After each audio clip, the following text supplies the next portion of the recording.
program studi Ilmu Administrasi Publik. Dalam hal ini saya akan memberikan tanggapan yang menjadi tugas ujian akhir semester dari mata kuliah Manajemen Aset yang diampu oleh ayahanda Dr. Zulkarnaini MSI.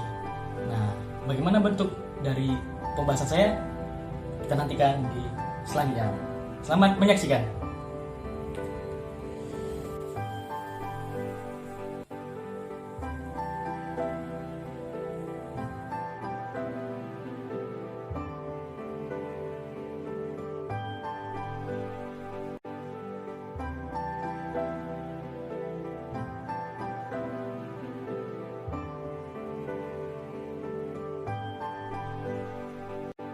Assalamualaikum warahmatullahi wabarakatuh. Perkenalkan, nama saya Muhammad Ali Akbar dengan NIM 180111190. Dalam hal ini saya akan mengerjakan atau menjawab persoalan yang ditugaskan kepada kami dalam mata kuliah Manajemen Aset, di mana salah satu bentuk dari ujian akhir semester kami minta untuk menjawab persoalan yang telah diberikan. Nah, dalam hal ini diampu oleh dosen saya, yakni Dr. Zulkarnaini MSI, di mana telah diberikan persoalan berupa permasalahan yang ada mengenai manajemen aset. Nah, kami telah didapatkan sebuah artikel di mana dalam hal ini Menteri Keuangan kita, Ibu Sri Mulyani, menyatakan bahwasanya banyak aset negara yang hilang. Nah, tentu ini adalah sebuah permasalahan yang perlu kita kaji lebih mendalam dan perlu kita ketahui apa sih penyebabnya.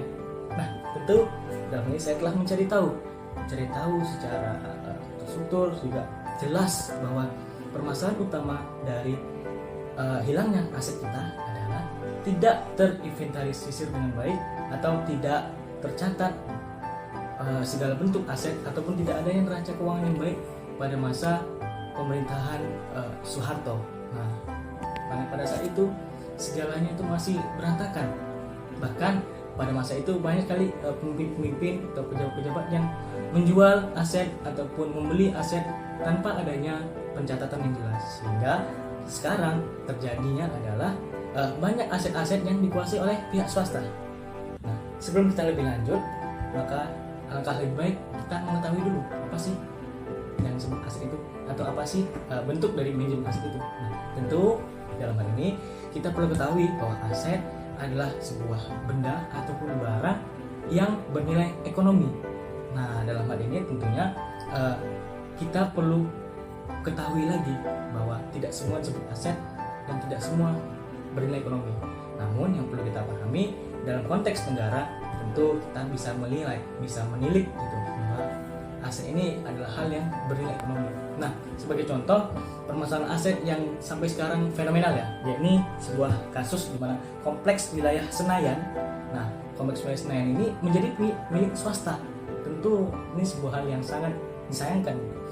Sebuah aset negara yang fenomenal pada era Soekarno dibangun, namun di masa Soeharto pencatatannya tidak ada dan bisa jatuh ke tangan swasta, sehingga ini sangat disayangkan. Kemudian yang baru-baru ini kita ketahui permasalahan Taman Mini Indonesia. Nah, di mana sejak beberapa tahun yang lalu gitu kan, manajemen asetnya tidak terlaksana dengan baik, sehingga kita ketahui aset dari Taman Mini Indonesia ini dikelola oleh pihak swasta, sehingga kemarin kurang lebih beberapa bulan yang lalu gitu, pemerintah telah mengambil alih kembali aset tersebut menjadi milik negara.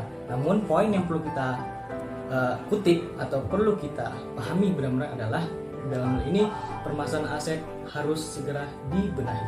Nah, maka solusi atau upaya yang dapat kita lakukan untuk mengatasi permasalahan ini atau tidak terulang lagi di masa depan adalah mengedepankan prinsip manajemen aset.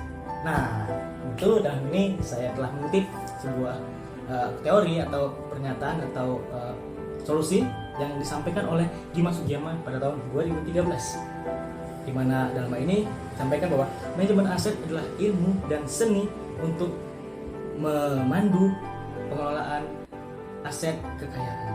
Nah, tentunya mencakup sebuah proses mulai dari merencanakan pembaharuan aset itu, apakah dia dibutuhkan atau tidaknya, kemudian proses mendapatkan, proses inventarisasi, lalu kemudian ada proses legal audit yang tentunya harus memadai. Nah, kemudian ada proses pengoperasian, proses pemeliharaan, kemudian proses membarukan atau menghapus aset, serta yang terakhir ada proses mengalihkan aset secara efektif dan efisien. Nah, tentunya jika kedelapan prinsip ini dapat dijalankan dengan baik, maka aset yang ada dapat terkelola dengan maksimal dan tidak menjadi permasalahan yang terulang terus-menerus.